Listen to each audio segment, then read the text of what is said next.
So we're here at a beautiful cabin in the woods. Cell towers are a couple miles away. And this is the bed where my daughters sleep.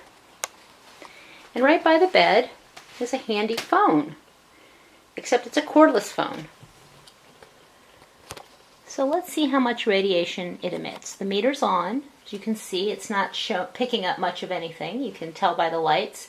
And now I'm going to plug in the phone, which I have unplugged.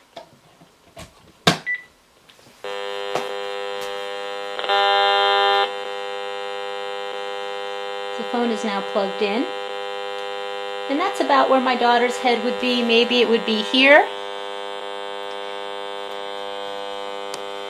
And maybe it would be here.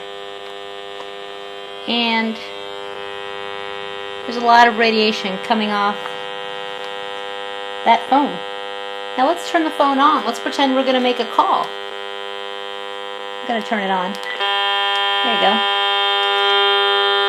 Looks like it could break my meter because the volts per meter is so high. Even over here.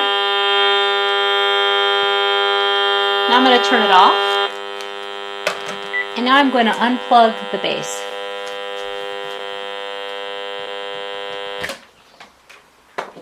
Okay. There you go. Beautiful cabin in the woods with a decked phone.